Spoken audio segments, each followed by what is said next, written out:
소희 형, 오늘 컨디션 좋은데? 또 기록 갱신한 거 아니야?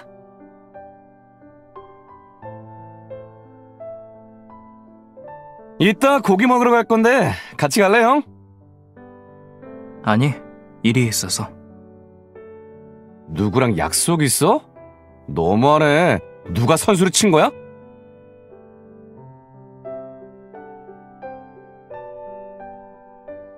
소희야, 오늘 저녁에 시간 있어?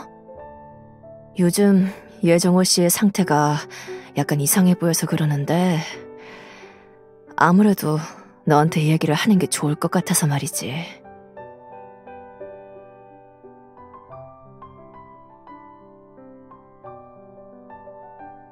저쪽 이미 끝났어요.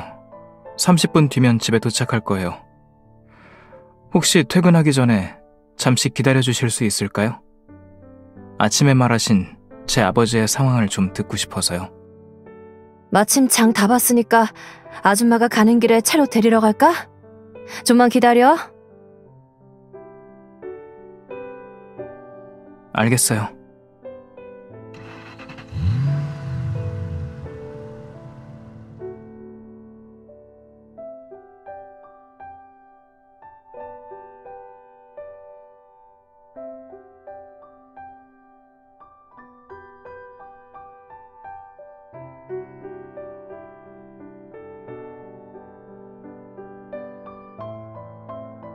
오시느라 고생하셨어요.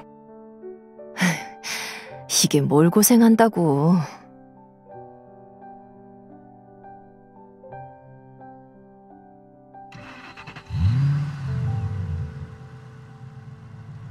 요즘 아버지한테 무슨 일이라도 있나요?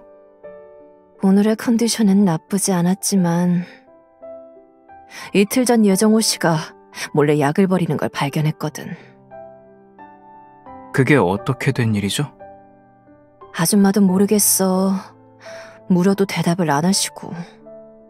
이따 네가 집에 가서 한번 잘 말해보는 건 어때? 네, 알겠어요.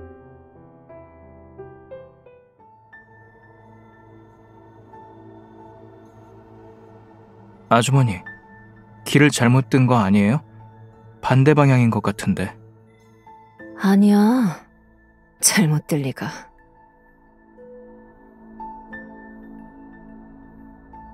이 길은 네가 지하 서킷에서 불법 레이싱에 참여하러 반드시 지나가야 하는 길이잖아. 설마 잊은 거야?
왜 이렇게 종일 바쁜 거냐?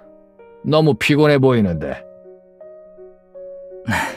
괜찮아요. 아르바이트를 2개 해서 그래요. 조금만 더 노력하면 보너스를 받을 수 있거든요. 이렇게 무리하지 않아도 돼. 내가 저축한 게 좀 있으니까.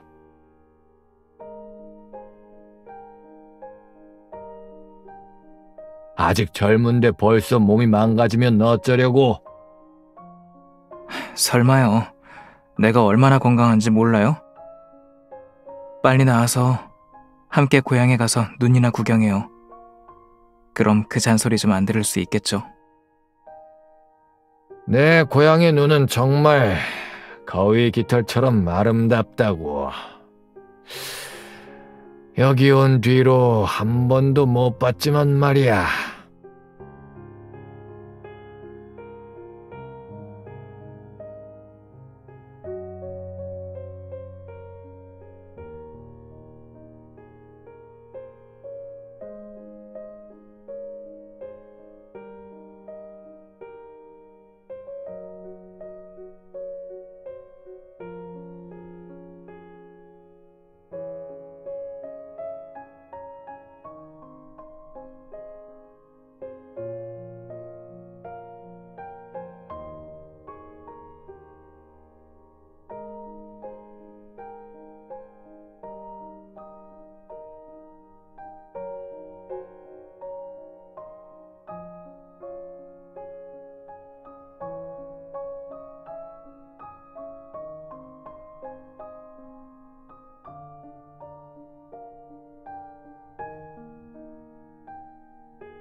넌 왜 다른 친구도 안 만들고 나랑만 놀아?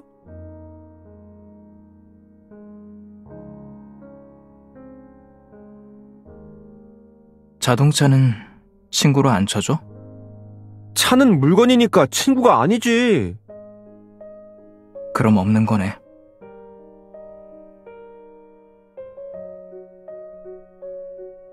길드를 떠나고 싶지 않아?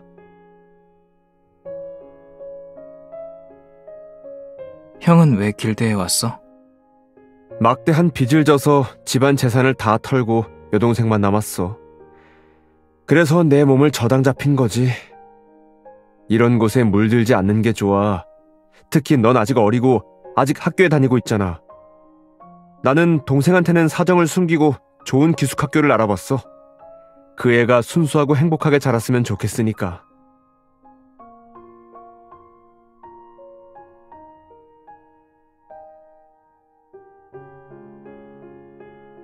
떠나고 싶지 않아.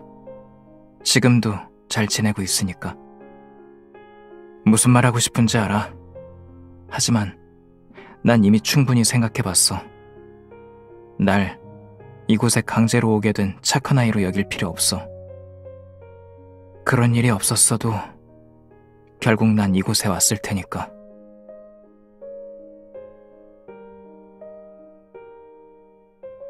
나 같은 사람은 태어나는 것부터 잘못됐어.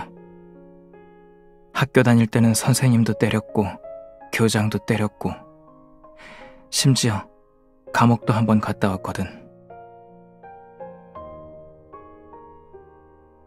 난 태어나면서부터 이곳에 속해 있었어. 그런 말이 어딨어. 그 난잡한 영화나 소설들이 너한테 이상한 영향을 준 게 분명해. 뭐라더라? 사람치고 허물없는 사람은 없다잖아. 누가 잘못한 적이 없겠어? 종이가 더러워지면 화이트로 지우면 되지. 네가 이렇게 생각하는 건 스스로의 잘못을 안다는 거잖아. 잘못을 알고 고치면 되는 거야. 다시 돌아갈 수 있다면 넌 분명 모든 대가를 치르고 만회할 거라 믿어. 그러니 너 자신에게 스스로를 용서할 기회를 줘야 해. 하지만 이미 저지른 잘못들을 용서받을 수 있을까? 사람들이 계속 믿어주기는 할까? 왜 아니겠어? 자, 나 한 대 때려봐.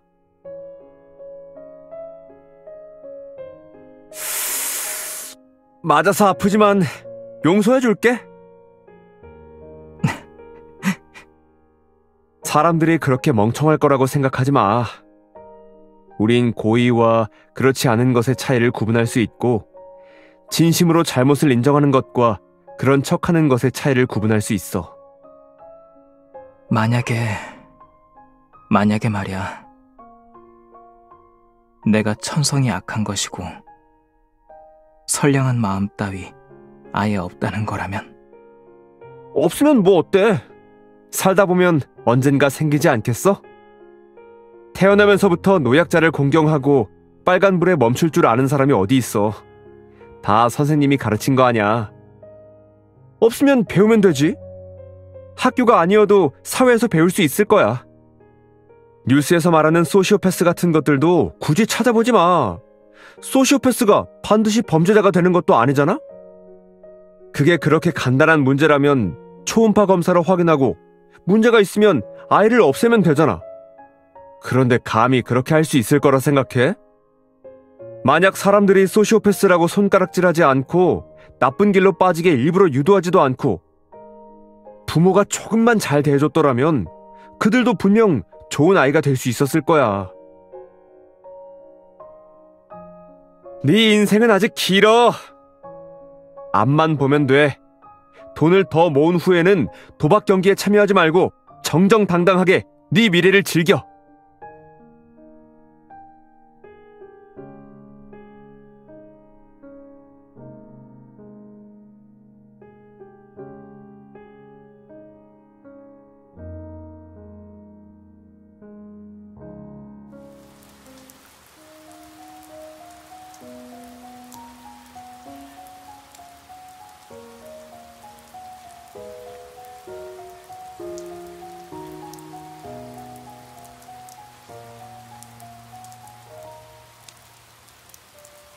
거의 이길 뻔했는데 빌리, 너는 어떻게 갚지?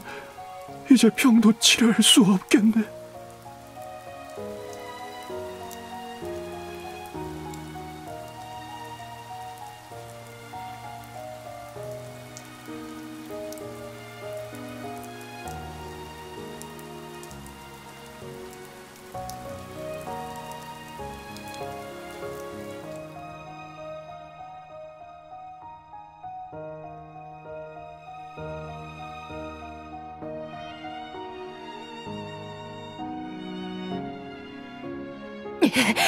다 너 때문이야! 다 너 때문에!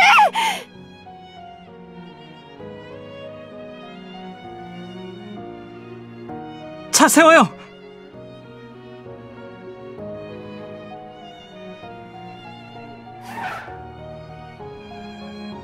내 가족을 망친 건 너잖아! 너도 처참하게 죽어야 해! 주건평 씨의 아내셨군요.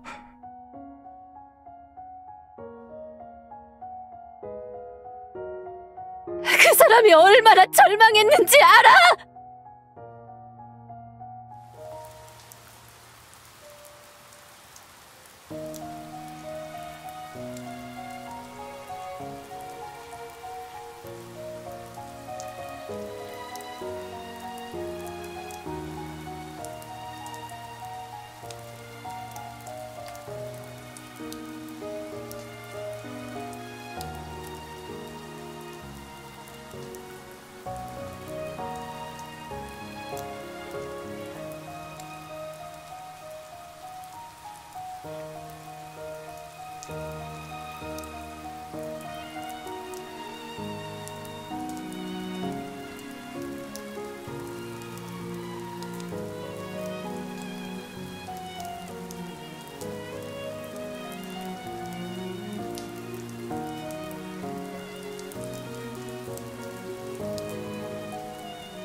죽어!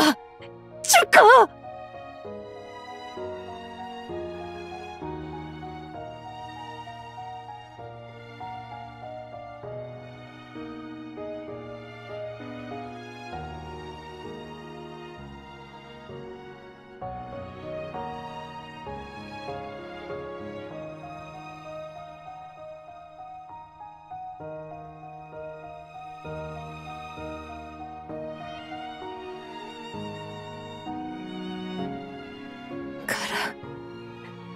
이미 그의 목숨값을 치렀다고 생각할 테니까.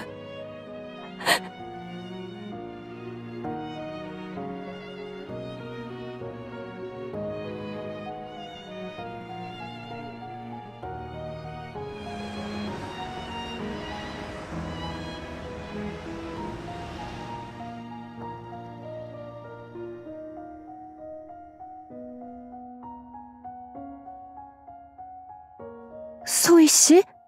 소희 씨, 괜찮아요?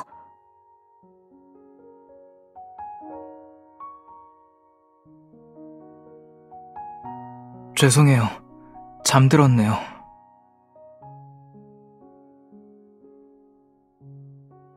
딱 봐도 너무 피곤해 보여요. 아직 어리다고 벌써 무리하면 안 돼요. 시우가 매일 소희 씨 얘기를 해요. 이따 보면 분명 좋아할 거예요. 당신은 그의 롤모델이거든요.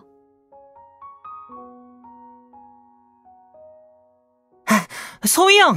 나한테 줄 선물 가져왔어? 근데 그건 네가 요즘 말을 잘 들었는지에 달려있어. 나 말 엄청 잘 들었어. 매일 집안일을 도와줘서 엄마가 상으로 하루에 30분씩 축구할 수 있게 허락해줬는걸?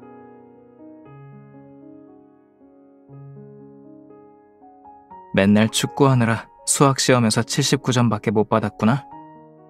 형도 어렸을 때 맨날 나가서 놀았다면서. 난 어렸을 때 항상 100점 맞았는데.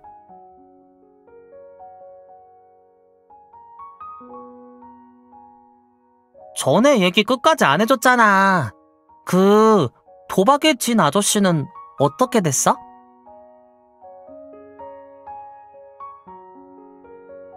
그 아저씨는 돈을 벌어서 병이 나았대. 그래서 가족이 함께 행복하게 살고 있어.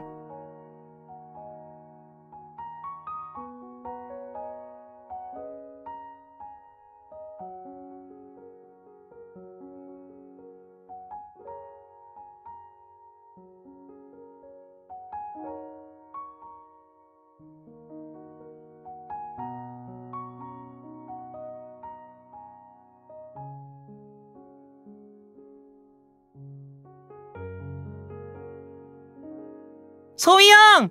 안녕! 안녕.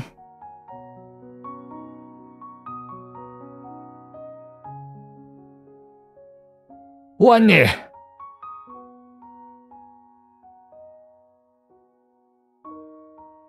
방금 찻소리가 나서 온 걸 알았지? 올해 눈이 이렇게 빨리 올 줄은 몰랐네. 안 추워? 괜찮아요. 왜 그렇게 얇게 입고 나와 있어요?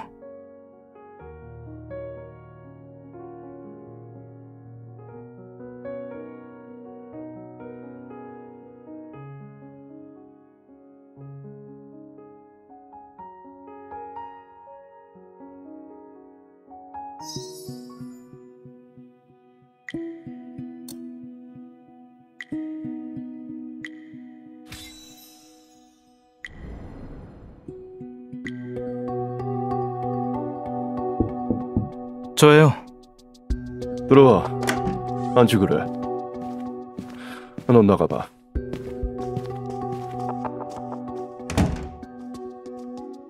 뭐 마실래? 위스키? 아니면 콜라? 괜찮아요. 하려던 말만 하고 갈 거니까요. 하긴 지금 시간이면 경기를 준비해야겠군. 데스타님이 친히 날 찾아오시다니 무슨 일이지? 그냥 이제 승부 조작은 안 할 거라고 말해주러 왔어요.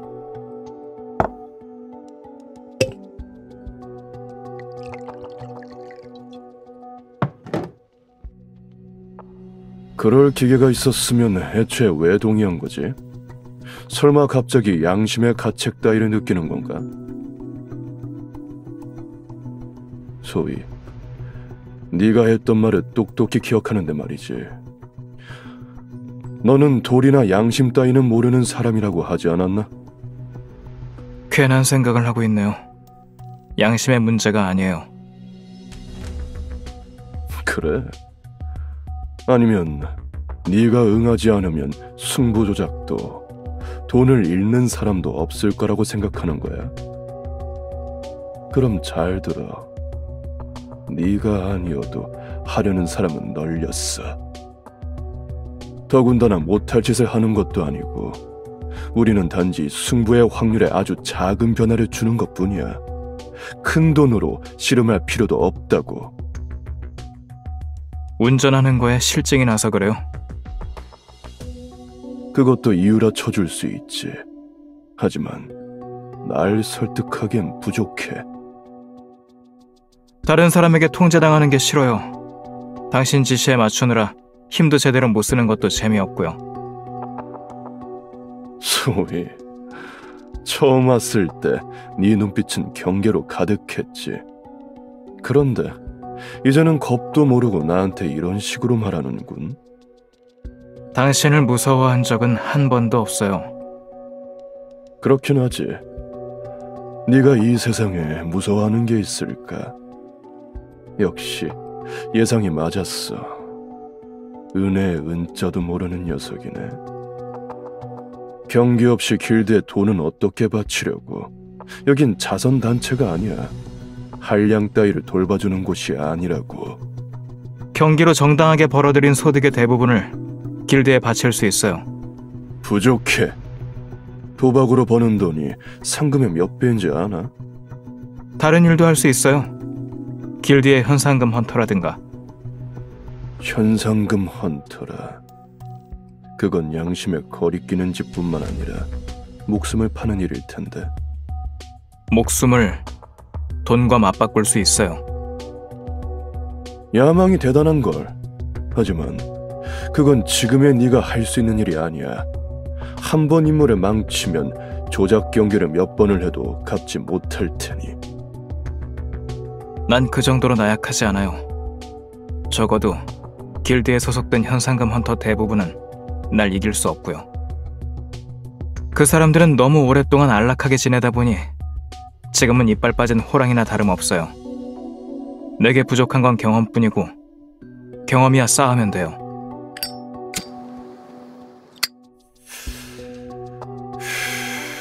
하긴 너 같은 어린 놈보다도 못한 쓰레기들도 많지. 하지만 우리는 공식 길드야. 어린아이는 받지 않아. 보호자 역할에는 영 흥미가 없거든. 그런 규정이 있다는 소리는 처음 듣는데요. 지금 들었잖아. 성인이 되면 그때 다시 이야기하자고. 승부 조작에 관심이 없다면 다른 걸 하지 그래. 잘난 그 양심도 잘 지켜봐. 더 키우지 말고.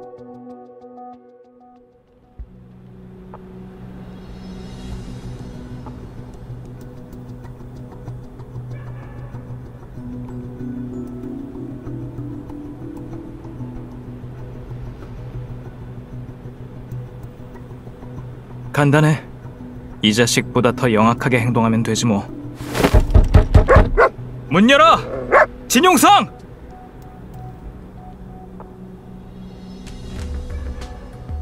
진용성! 안에 있는 거 다 알아?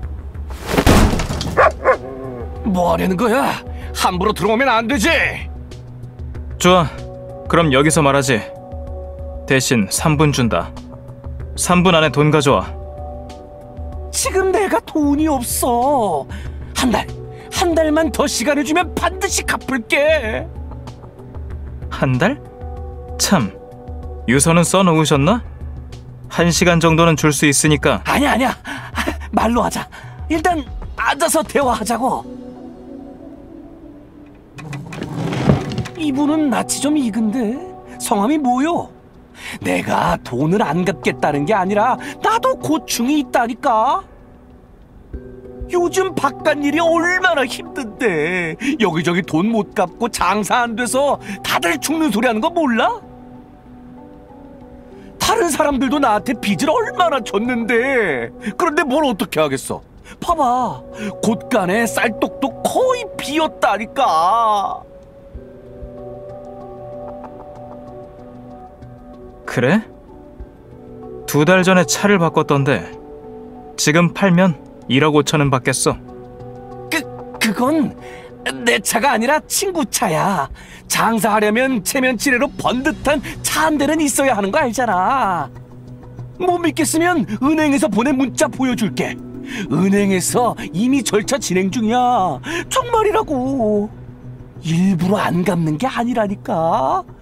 한 달만. 다음 달에는 꼭 전부 갚을게. 입 아프게 쓸데없는 말하기 싫어. 돈이 없으면 다른 물건이라도 가져와.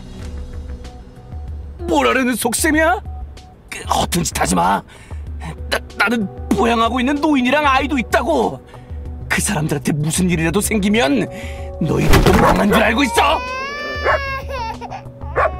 도둑이야, 도둑. 대낮에 사람을 죽인 강도가 있어요. 가자. 새파랗게 어린 녀석이 주제도 모르게 덤비기는. 넌 울긴 왜 울어? 짜증나게. 에이, 닥쳐! 내가 먹여주고 키워줬는데 몇 번 걷어찼다고 지금 나한테 짖는 거냐? 삶아서 잡아먹어줄까? 너희 뭐 하려는 거야? 네가 보기에는? 시간을 좀 달라며. 아무래도 물건 하나를 걸어야겠는데 보아하니 네 두 다리는 쓸만하겠어. 왜? 방금 개 걷어차면서 즐거워하지 않았었나? 선택해. 왼쪽 먼저 잘라줄까? 오른쪽 먼저 잘라줄까? 법치사회에서 이게 뭐하는 짓이야? 걱정 마. 아무도 못 볼 테니까. 그리고 똑똑히 말하는데 난 눈에 뵈는 게 없거든. 첫 달에는 다리, 그 다음 달에는 팔, 다다음 달이면 남은 게 뭐가 있나? 갚아! 갚을게! 돈 가져올게! 금액 맞아?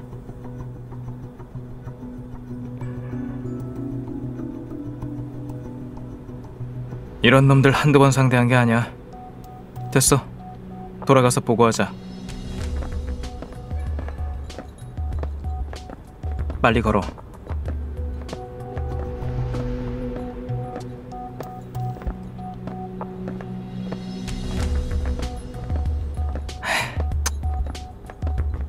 야, 돌아가.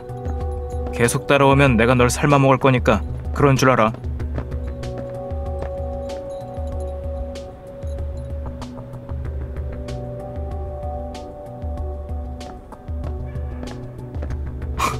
난 그런 취미 없어. 가자.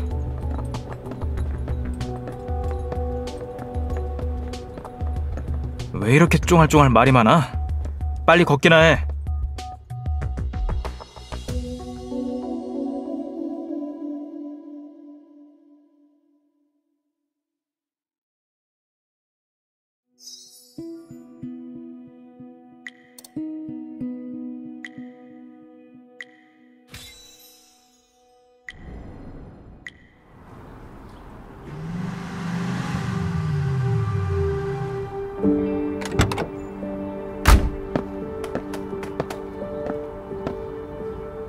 사람은 안에 있는 거 맞지?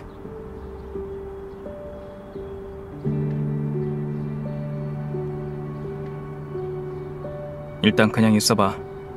걔는 잘 데리고 있어.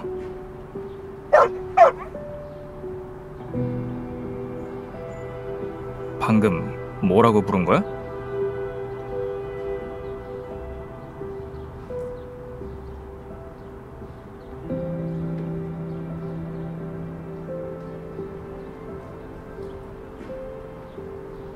내가 주인도 아닌데 뭐하러 이름을 지어?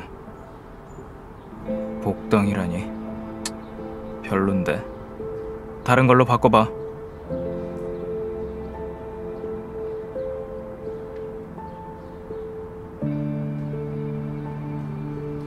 채무자들 자료는?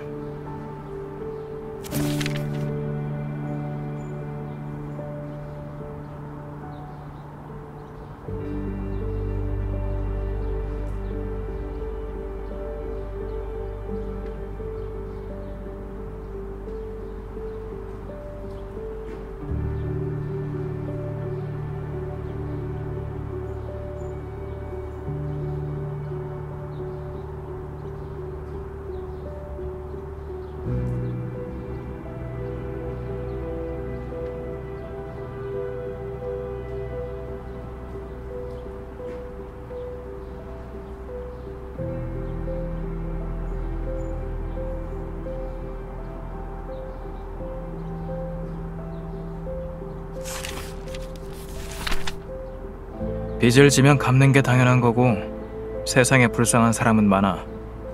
인생에 선택지가 없는 사람들 중에서 도박꾼 말고는 모두 불쌍한 사람들일 거야. 게다가 이 사람은 빌린 돈으로 불법 복권도 사서 손해를 꿰봤어.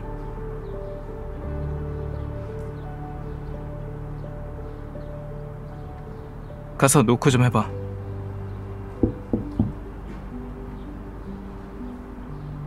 누구세요? 당신들 누구야? 들어오지 마! 일단 있어봐. 이국선, 전에 말한 기한이 보름 지났네. 빌린 돈은 대체 언제 갚으려고? 지금은 돈이 없어서요. 시간을 조금 더 주시면 안 될까요? 우리가 당신이랑 협상하러 온 줄 알아? 빌린 돈으로 불법 복권에 베팅이나 하면서 얻어 걸리고는 싶고, 그게 가능할 줄 아나 보지? 아니에요. 조금만 시도해 본 거예요. 그리고 만약에 당첨되면요. 그거 다 조작이라는 거 몰라? 아니에요. 손님 한 명이 그걸로 1억을 벌었다고요. 번호 고르는 법도 알려줬어요.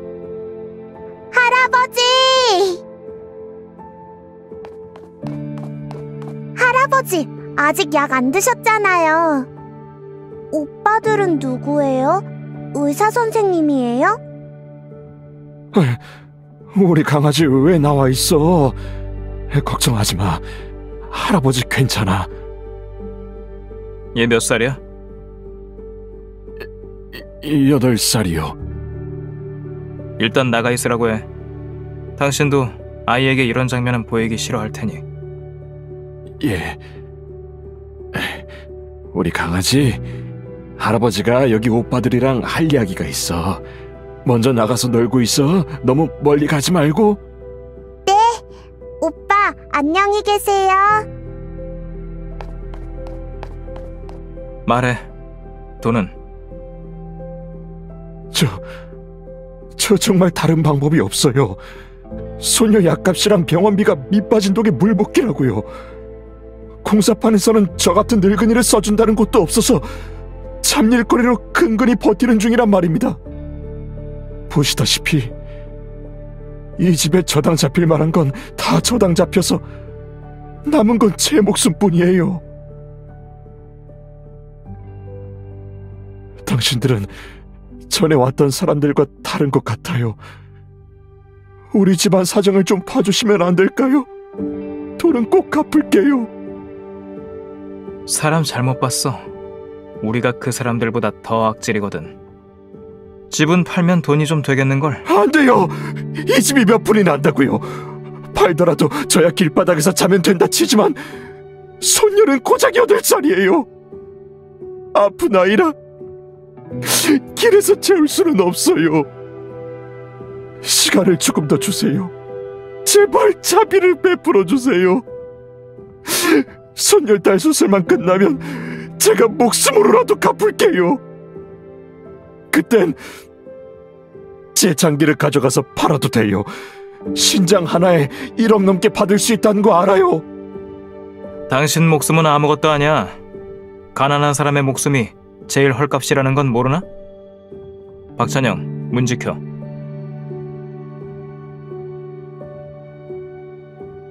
됐어. 늙은이 하나는 순식간이지.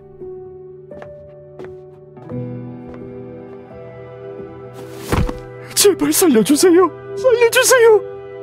정말 어떻게 할지 모르겠다고요. 돈 받아. 당신 병원 가서 아이가 수술받아야 하는지 확인해봐. 해야 한다면 최대한 빨리 하고. 이 돈으로 복권 샀다가 나한테 들키면 당신 목숨으로 받아갈 줄 알아. 알아들었어? 네. 한 푼도 허투루 쓰지 않을게요. 저와 손녀딸이 다음 생까지도 이 은혜에 보답하겠습니다. 당신 목숨은 됐어. 도망갈 생각 마. 도망가면 어떻게 되는지 당신도 잘 알겠지?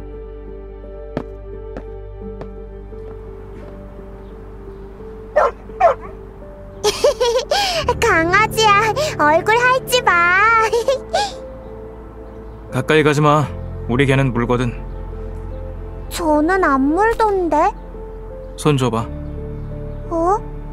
이게 뭐예요? 사탕. 먹기 싫으면 버려. 집에 가봐. 할아버지가 기다리셔. 고마워요, 오빠.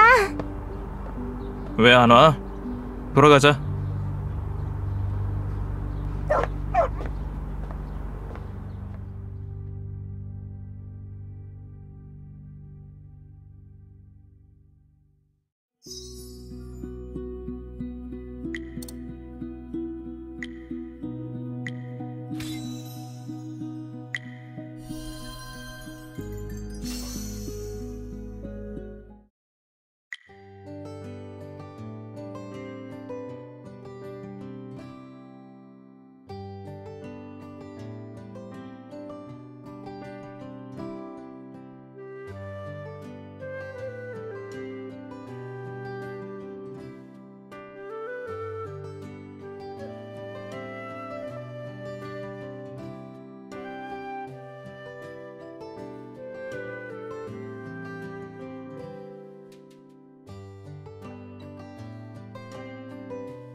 소영!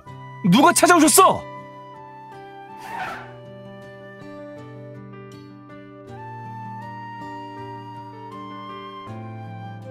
당신이 소위죠? 난 당신의 담임 교수인 오상철이라고 해요. 아, 안녕하세요, 교수님. 무슨 일이시죠? 학생이 연락이 안 돼서 학교에서 무슨 일이 있는 건 아닌지 걱정했죠. 그래서 내가 직접 왔어요. 어제 신입생들이 군사훈련을 시작했는데 혹시 통지를 받았나요? 아마도요. 불참 신청하러 가겠습니다. 이유를 들어볼 수 있을까요? 시간도 없고 그런 형식적인 걸 안 좋아합니다.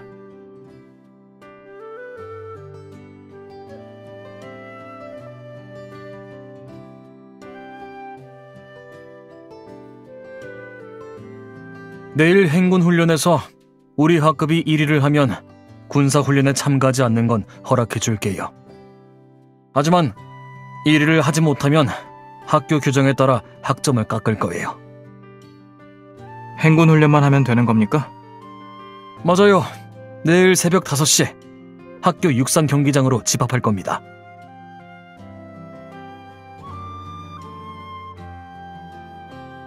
네, 내일 가겠습니다. 저는 레이싱 연습을 해야 해서 이만 가보겠습니다. 운전을 엄청 잘하네요.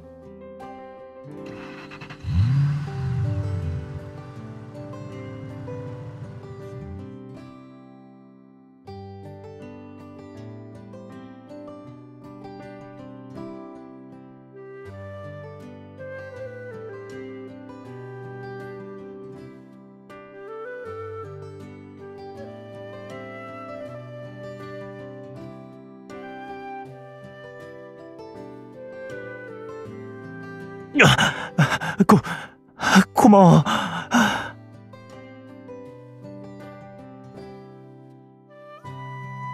뭘 봐? 계속 걸어.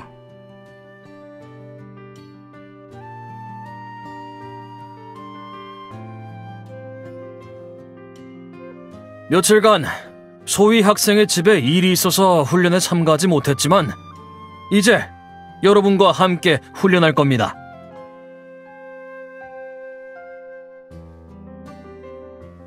소희, 미안해. 방금 우리가 발목을 잡았어. 안 그랬으면 1등을 했을 텐데. 괜찮아. 그냥 경기일 뿐인데 뭐.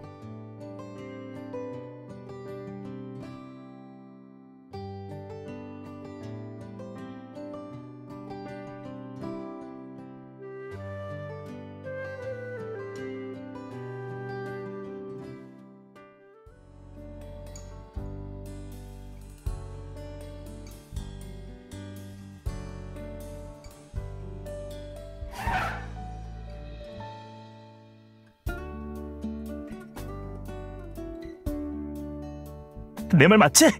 소희가 바로 그 천재 레이서라니까? 그래서 수업을 자주 빠지는 거구나? 우리가 더 친해지면 다음 경기도 보러 올 수 있을까?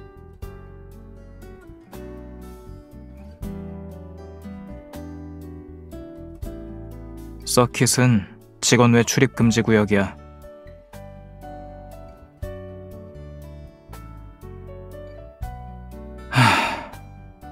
비밀이야. 알았지? 꼭 비밀 지킬게. 난 천인승이라고 해. 선우님, 연락처 좀 알려주라. 난 정노을이야.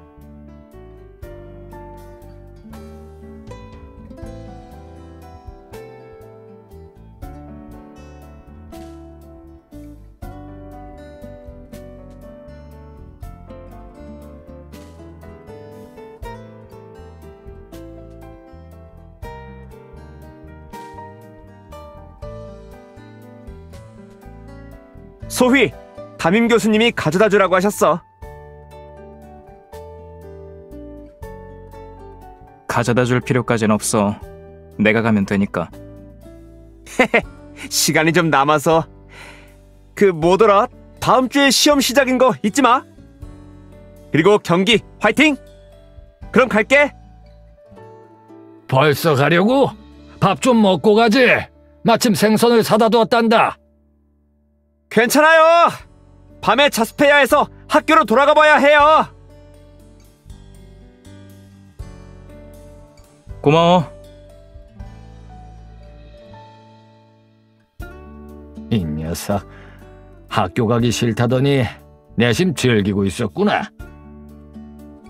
나를 무슨 유치원 가기 싫어하는 어린애로 만드시네요.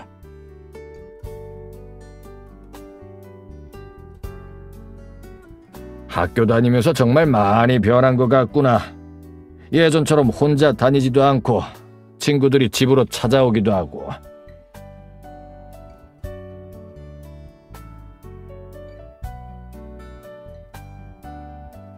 대학교는 뭐 그럭저럭 지낼만 해요. 학교에 적응했으면 다음 학기부터 기숙사에 들어가는 건 어떠냐? 대학 생활을 온전히 경험할 수 있을 텐데. 아니에요. 사람들하고 부대껴서 무슨 경험을 해요. 지금도 충분해요. 레이싱은 요즘 어떠냐? 경기는 잘 하고 있고. 잘하고 있어요. 언제든 시내에서 영감님 집 한 채 사드릴 수 있을 정도로요.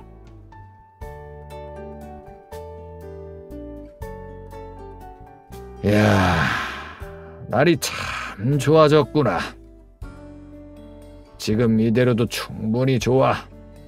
너무 힘들어하지 말고, 너무 위험한 경기에 나갈 생각 말고.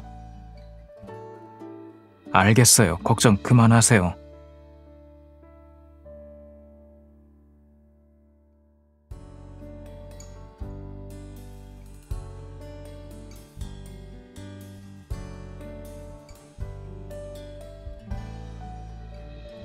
이만 가볼게. 벌써? 아니, 너무 이르잖아.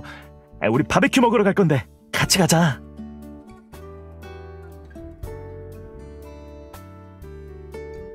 내일은 주말이니까 학교는 우리를 신경 쓰지 않을 거야. 자, 끝까지 가보자고.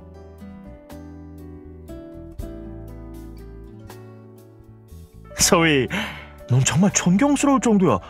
어떻게 뭘 해도 잘하냐? 아, 시험 볼 때만 빼고. 넌 매번 딱 적당하게 합격만 할 수 있는 점수잖아. 마치 자동으로 정답을 피해가는 것처럼 말이야. 담임 교수님은 이미 네가 일부러 그러고 있다고 생각하신다니까? 난 장학금 탈 것도 아닌데 뭐. 그냥 다른 사람이 가져.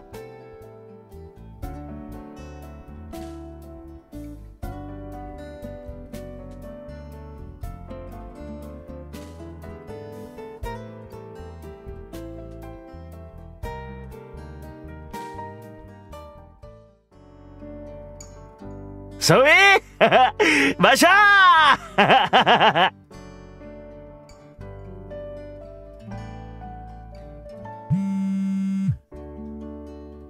몇 시에 들어오냐?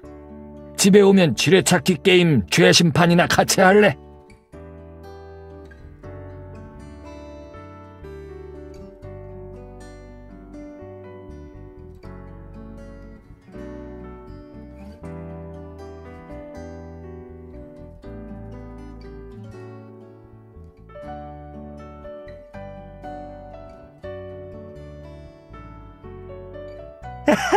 이렇게 대단한 레이싱 선수랑 친구가 될 거라고 생각도 못했어.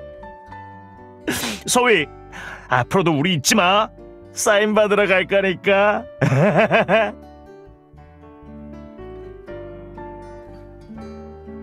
나중에 내가 경기에 안 나갈 수도 있잖아. 뭐? 경기 안 나간다고? 왜?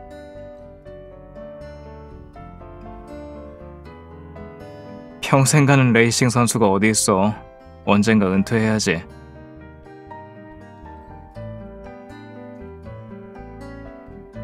원래 오래 할 생각도 없었어.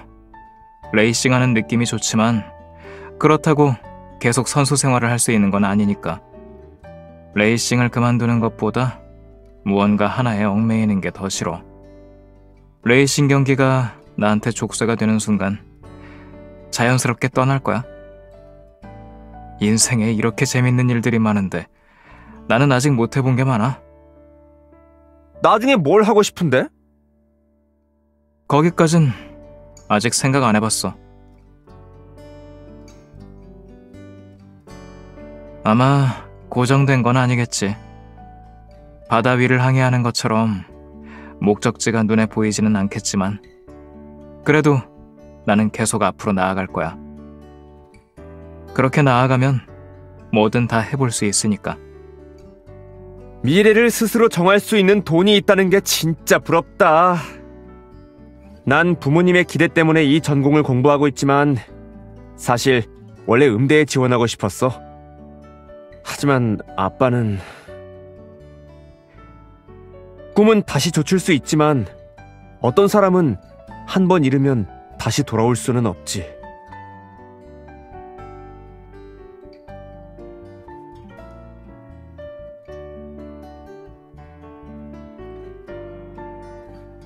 학교 친구들이랑 잘 놀았어? 이리 와봐. 이번 스테이지는 너한테 맡겨야겠어.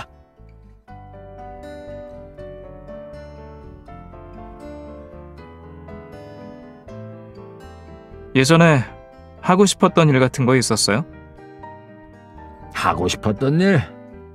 엄청 많았지. 어렸을 때 군인이 되고 싶었단다. 하지만 나중에 신체 검사에서 시력이 낮게 나와서 군인이 될 수 없었지. 커서는 졸업장도 없으니까 결국 화학섬유 공장에 취직했지. 거기서 기술을 익혀서 내 가게를 열고 싶었는데 그때 시대가 그랬던 것처럼 정리해고를 당했어. 요즘 동네 입구에 있는 조식 식당이 잘 되는 걸 보니 하나 차리고 싶기도 하고 말이지.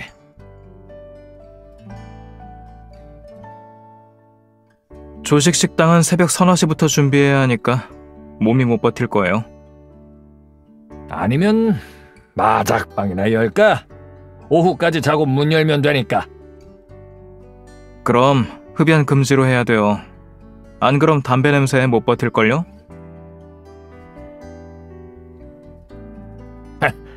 넌 어떻게 나보다 더 잔소리가 많냐?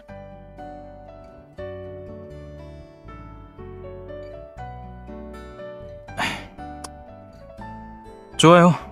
하고 싶으면 마작방 하나 차리죠. 뭐라고? 정말이니?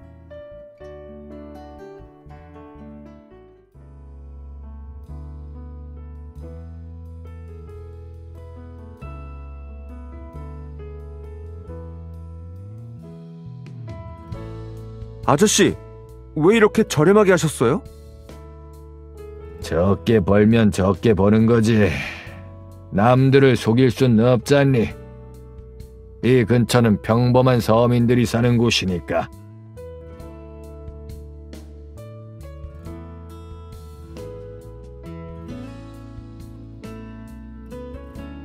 왜 돈을 많이 못 번 것 같지?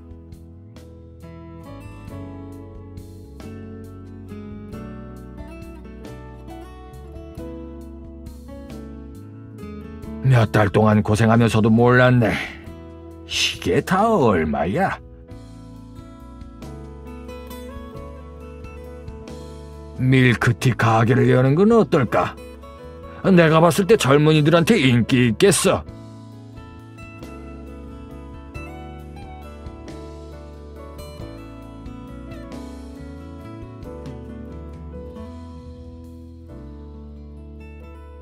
소희, 내가 볼 땐 아저씨는 사업 능력이 없어. 너 계속 뒤치다거리만 할 거야? 내가 손해보는 거 아니라고 생각하면 되는 거지. 돈 별로 들지도 않았는데 뭐.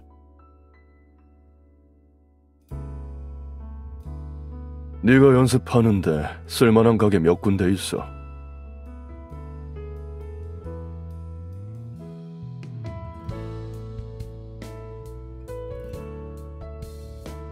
이건 왜요? 그까짓 일이 나한테까지 소문이 퍼졌다고. 창피하지도 않나?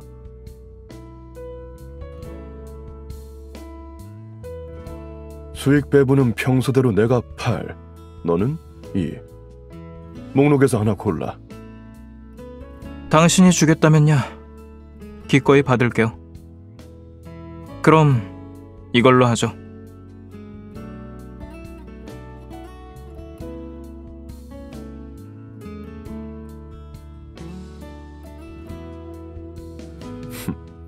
너한테 어울리네.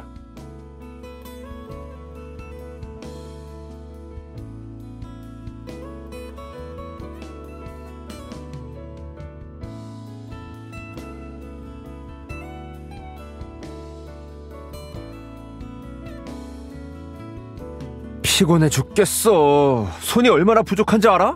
바빠 죽겠다고. 일단은 채용 공고 내지 말고 내가 가서 몇 명 찾아볼게.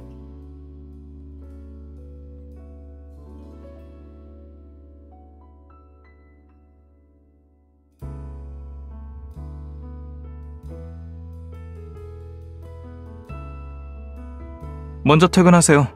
제가 마무리할게요.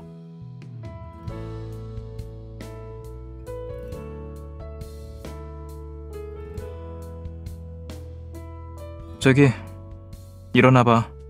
이제 문 닫을 시간이야.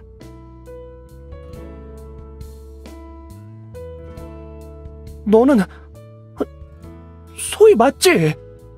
너 아는데?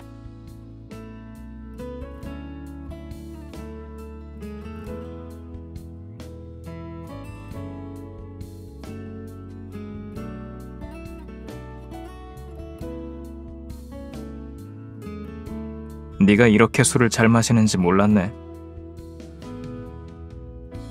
가족들한테 쫓겨났어. 그 이후로 정신이 좀 온전치 않아. 글도 안 읽히고 일도 안 구해지더라. 이렇게 볼품없는 사람을 누가 고용하겠어. 너는 잘 지내고 있고? 좋아 보이네. 여기서 일하지 않을래? 뭐라고?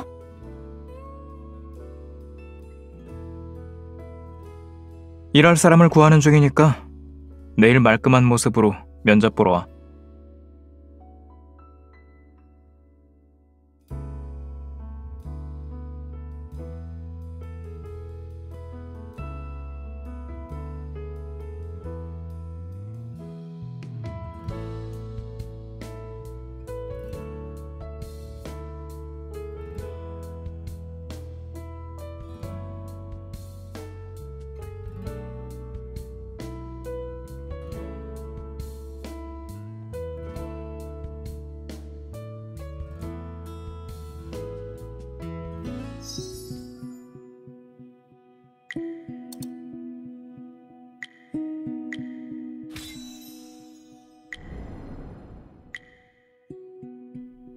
나이트클럽에서 아르바이트를 할 때 자주 마주친 손님 한 명이 있었다. 그는 술을 아무리 많이 마셔도 소란을 피우지 않고 구석에 가만히 앉아 한마디 말만 중얼거렸다. 모든 사람의 마음속에는 괴물 한 마리가 살고 있어. 신기하게도 전혀 술을 마신 후 내뱉은 말 같지 않았다. 하지만 그때 돈 버는 것에 여념이 없었던 나는 그에게 별 신경을 쓰지 않았고, 그런 곳에 오래 있다 보니 아무리 희한한 사람을 봐도 놀랍지 않았다. 그는 항상 영업을 종료하기 직전에 자리를 떴고 컵 아래에는 돈 몇 푼이 놓여 있었다. 그는 몇 주 동안 계속 똑같이 행동했다. 침착해 보이면서 주변과는 썩 어울리지 않는 그의 모습에 나는 호기심이 생겼다. 내가 마지막까지 남아 매장을 정리하고 문을 닫던 날이었다. 집으로 돌아가려던 찰나 처마 밑에 몸을 움츠린 채 내리는 비를 온몸으로 맞고 있는 그가 보였다. 그날은 꽤 추웠고 비록 비가 내리고 있지만 곧 눈이 될 것만 같았다.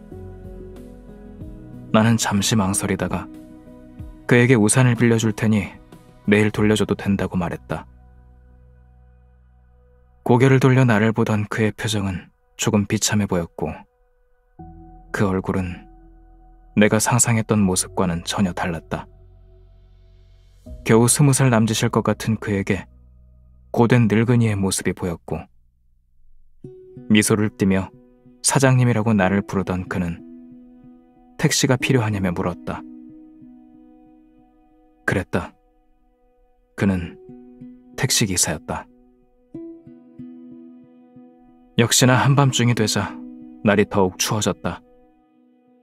닫히지 않는 창문 틈 사이로 눈이 몰아쳐 내 얼굴과 몸에 쌓였다. 그는 몹시 미안해하며 고장난 창문에 욕을 퍼부었다. 그러고는 창문을 가리면 도움이 될 거라며 비닐봉지 몇 장을 나에게 건넸다. 나는 그가 건네주는 비닐봉지를 거절한 채 빨리 가달라고만 부탁했다. 목적지에 도착했을 때 그는 내게 미터기는 6,500원이지만 6,000원만 달라고 했다. 짐작건대 내가 택시비를 흥정할 것이라고 생각했던 것 같다. 하지만 난 6,500원을 그에게 건넸다. 그는 믿을 수 없다는 듯 나를 바라보았고 가게에 있을 때의 침착함이 그에게 돌아온 듯하였다. 그는 거절하려는 듯 머뭇거리다가 결국 쑥스러워하며 돈을 받았다. 나는 더 이상 아무 말도 하지 않고 몸을 돌려 집으로 향했다. 사실 나는 그가 길을 돌아가는 걸 알고 있었고 말해야 하나 고민했지만 결국 아무 말도 하지 않기로 했다. 난 그의 고된 모습이 어디서 왔는지 알 것만 같았다. 며칠이 지나고 담당자에게 그에 관한 이야기를 전해들었다. 그는 사기로 감옥에 들어간 적이 있으며 출소한 후에 집에 있는 값나가는 물건을 모두 팔아 빚을 갚았지만 이 때문에 그의 부모는 화병에 걸렸으며 결국 몇 달 견디지 못한 채 세상을 떠났다고 한다. 그래서 지금은 정처 없이 택시를 몰고 다니고 있는 것이라고. 그리 보기 드문 인생도 아니었다. 그날 이후로 나는 그를 본 적은 없었지만 그가 또다시 사기를 치기 시작했다는 소식을 들었다. 이 세상에서 마음속의 악마를 끌어낼 수 있는 것들이 너무나도 많다. 그 대단함을 깨닫기 전까지는 인간은 늘 자신이 변하지 않을 것이라고 생각한다. 근본 없고 이해할 수 없는 자신감은 보이지 않는 탯줄처럼 사람을 몇 번이고 휘감지만 그것에게서 벗어날 수 있는 사람은 아무도 없다. 그날 이후로 나는 이 일을 까맣게 잊고 있었다. 배 위에 올라서기 전까지 말이다. 진작 잊었어야 할 그 말이 갑자기 머릿속에 문득 떠올랐다. 해양대학교에 입학한 후 처음으로 동기들과 항해하러 바다에 나갔던 날이었다. 사실 그날 나는 준비가 되지 않은 상태였지만 마치 이미 계획해두었던 것처럼 얼떨결에 배에 올라탔었다. 무수한 것들이 내 등 뒤로 멀어진 것만 같았다. 내 눈앞에 남는 것은 바람과 햇빛, 그리고 끝없이 펼쳐진 푸른 하늘뿐이었다. 그건 세상에서 가장 순수한 색깔임이 틀림없었다. 그거 알아? 바로 그 순간 세상에 대한 나의 인식이 완전히 뒤바뀌었다. 더 이상 TV나 누군가의 말이 아닌 오로지 내 눈과 몸으로 오롯이 느낄 수 있었다. 더러움 말고도 이런 아름다움이 있다는 것에 나는 큰 감동을 느꼈다. 하지만 광활한 아름다움은 바다가 파도를 일으키는 순간 산산조각났다. 구명정이 도착할 새도 없이 배는 이미 소용돌이 속으로 빨려 들어가고 있었다.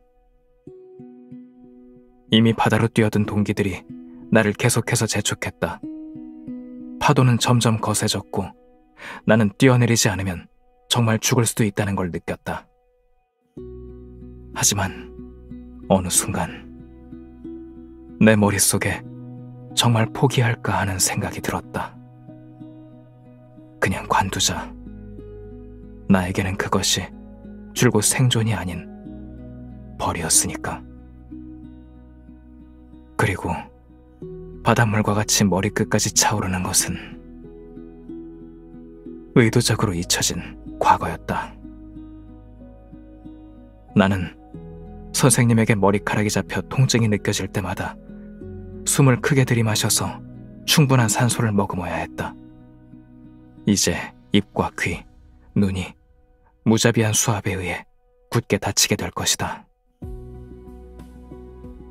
그러고 나면 뱃속의 공기가 없어질 때까지 물고기처럼 가쁘게 거품을 토해내며 몸부림치게 되고 점점 약해지는 호흡과 함께 물이 몸속으로 들어와 코와 목이 타는 듯한 고통을 겪게 된다. 매 순간이 익사의 경계에 있는 듯 했지만 차라리 멀쩡하게 죽게 해달라는 기도조차 할 수 없었다. 나는 다시 한번 운 좋게 살아났다. 조명이 환하게 켜진 의무실에서 나를 반긴 건 찬물이 아니라 따스한 안부였으며 영감님의 걱정스러운 눈빛이었다. 그는 괜찮다는 나의 말을 전혀 믿지 않았고 집에 돌아오는 길에 다른 일로 그의 관심을 돌릴 때까지 그는 계속해서 내게 캐물었다. 내 마음속에 있던 괴물이 깨어났다.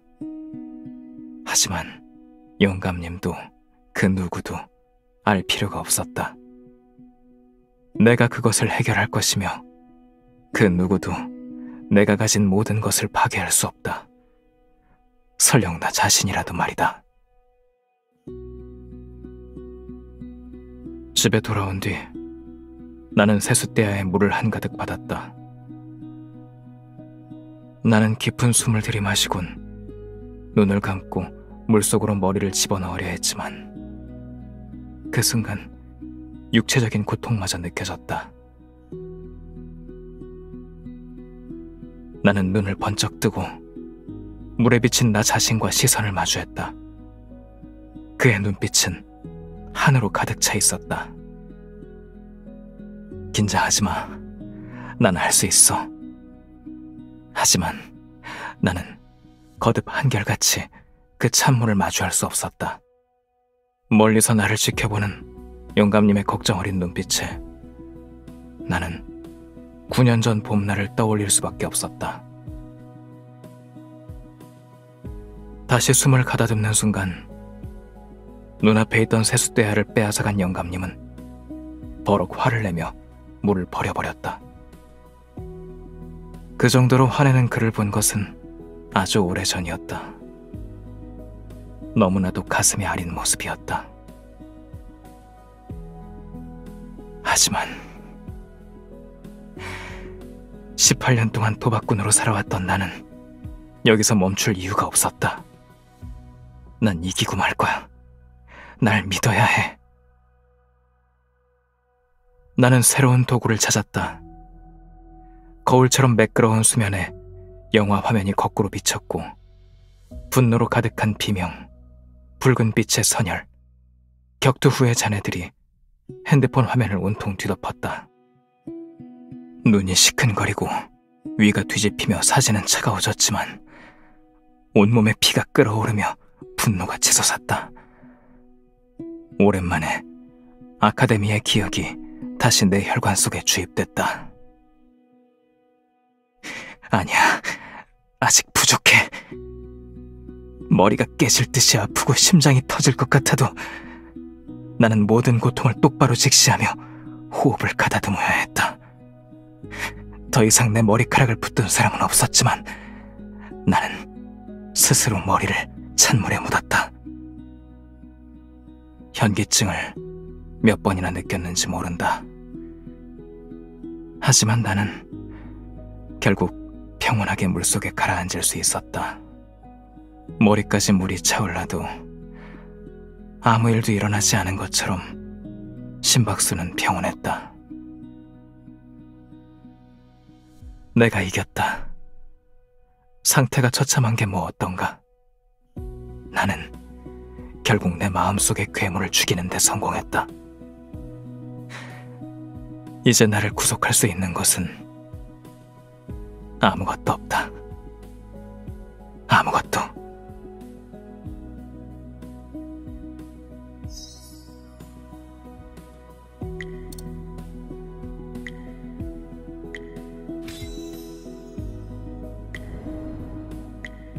졸업할 때쯤 정노을이 이제껏 가보지 않은 항해 노선을 가보자고 제안했다.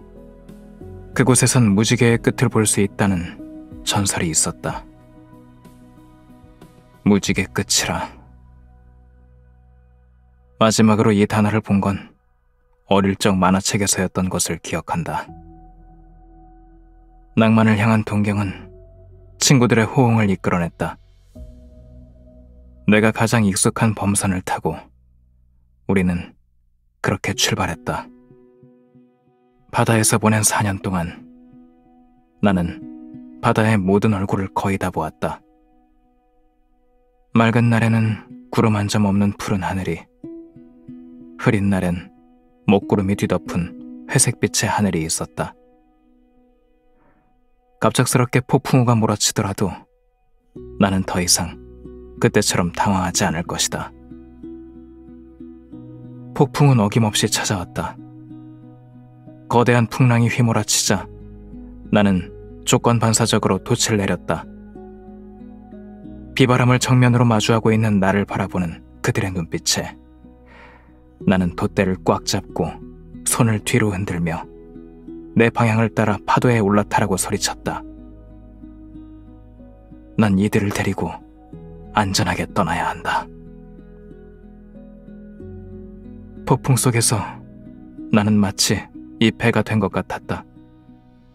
전력을 다하더라도 급변하는 날씨를 견디지 못할지도 모른다. 나는 이렇게 생각하지 않을 수 없었다. 내가 만약 오늘 여기서 이대로 죽게 된다면 그 순간 전설 속 세상의 종말이 떠올랐다. 그날 우리는 모두 미쳤던 것 같았다. 지금껏 하지 못했던 것, 지금 하지 않으면 이젠 할 수 없을 일들을 모두 했다. 그런데 왜 미칠수록 아쉬운 걸까? 정노을이 나에게 이렇게 물었다. 빗줄기가 온몸을 때렸다. 뱃머리가 성난 파도를 맞으며 새하얀 항적을 그리고 있었고 범선이 주체할 수 없는 속도로 빠르게 달리고 있었다. 결말과 끝이 점점 확실해지고 있는 중 나는 오히려 기억의 틈새에서 잊혀진 수많은 과거의 화면들을 떠올렸다. 출항할 때 선생님과 영감님이 나를 바라보며 지었던 미소. 폭풍이 지나간 후에 보이는 파란 파도와 빛나는 햇살. 수면 위로 도약하는 날치들. 태평양의 무인도까지. 그 순간 나는 내 삶이 여기서 끝나도 후회하지 않을 거란 생각이 문득 들었다. 인생을 좀 더 재미있게 살고 싶지 않은 사람은 없다. 그리고 세상이 사람들에게 알려준 것은 인생이라는 바다는 한 번쯤 직접 겪어봐야 하며 비바람은 늘 존재한다는 것이다. 하지만 과정이 충분히 아름답다면 그 끝이 파멸일지라도 아쉬움이 없지 않을까. 마침내 사나웠던 비구름이 물러갔고 우리는 가판 위에 지쳐 쓰러졌다. 누군가는 무지개를 보지 못해 아쉬워했지만 정노을은 이런 풍랑을 겪었으니 무지개는 이미 중요하지 않다고 했다. 그렇게 그들은 돌아갈 준비를 시작했다. 내가 다시 돛을 올리자 갈매기가 스쳐 지나갔고 머나먼 바다 끝에서 메아리가 들려왔다. 순간 나는 하늘 끝에 걸려있는 무지개를 본 것만 같았다. 나는 잠시 망설이다가 계속 항해를 하겠다고 말했다. 중도에 포기하는 것은 내 스타일이 아니다. 또다시 풍랑을 만날지도 모르지만 어쩌면 정말 무지개의 끝을 볼 수도 있지 않을까. 하지만 여정은 결코 순탄치 않았고 바다의 풍경은 변함이 없었다. 그러던 중 시야 끝에 희미하게 사람의 모습이 보였다. 처음엔 그게 나의 환각인 줄 알았지만 검은 점이 가까워질수록 낯선 노인이 나를 향해 열정적으로 손을 흔드는 것이 보였다. 망망대해에서 길동무를 찾기 어려웠는지 그는 나와 이야기를 나누기 시작했다. 무지개의 끝을 보고 싶다는 말에 그 노인은 자신도 본 적이 없다며 군말 없이 나와 함께 가주었다. 우리는 바다에 대해 보고 들은 것에 관해 이야기를 나누었고 나는 그가 암에 걸렸으며 남은 시간이 많지 않다는 걸 알게 되었다. 나는 왜 굳이 이 먼 길을 가려 하느냐고 물었지만 그 답은 이미 내 마음속에 있었다. 만약 내가 불치병에 걸렸더라면 나도 그와 같은 선택을 했을 것이다. 그리고 그는 나에게 이렇게 대답하였다. 난 이미 길을 걸어가는 과정 속에서 사는 것에 익숙해졌단다. 머무는 것은 잠시뿐이지만 길은 영원하잖니. 마치 자네가 항해를 좋아하는 것처럼 바다의 끝이 무엇인지 앉아서 궁금해하기보다는 직접 길을 떠나보는 것이 낫지 않겠냐. 그는 웃으며 범선의 속력을 높였다. 그렇게 달리던 우리는 어느샌가 낯선 바다 한가운데에 있었다. 고개를 든 순간 눈앞에 무지개가 보였다. 솔직히 조금 실망스러웠다. 그 무지개는 어느 곳에서나 비가 갠 후의 무지개와 별 다를 바 없는 아름답지만 평범한 무지개였다. 무지개의 끝은 무지개의 끝이었고 낭만은 무지개에 대한 나의 상상일 뿐이었다. 하지만 나는 여전히 그 무지개를 한참 동안이나 바라보았다. 실망이 그렇게 나쁜 것이 아니라는 사실을 깨달을 때까지 말이다. 내가 실망하든 그렇지 않든 세상은 전혀 신경 쓰지 않기 때문이다. 그러므로 내가 더 이상 길을 나서지 않는다 하더라도 세상은 내가 갈망하는 것으로 나를 붙잡지 않을 것이다. 그 사실을 깨닫자 나는 실망이라는 것에 더 이상 분노하지 않았다. 나는 실망을 뛰어넘을 수 있는 무언가가 있다는 것을 발견하였다. 기꺼이 나와 함께 모험하고 이해받지 못하는 마음을 알아줄 누군가가 있다는 사실 말이다. 수년간 내 과거에 계속 영향을 끼쳤던 것들이 이 순간 모두 빛바랜 항로 표지로 된 것만 같았다. 나는 타인의 헐뜯음과 손가락질의 폭풍우 속에서 여기까지 항해해왔고, 어디에서든 고개를 들면 찬란한 빛을 볼 수 있었다. 나의 몸이 진정한 죽음을 맞았을 때도 나는 이 순간을 영원히 기억할 것이다.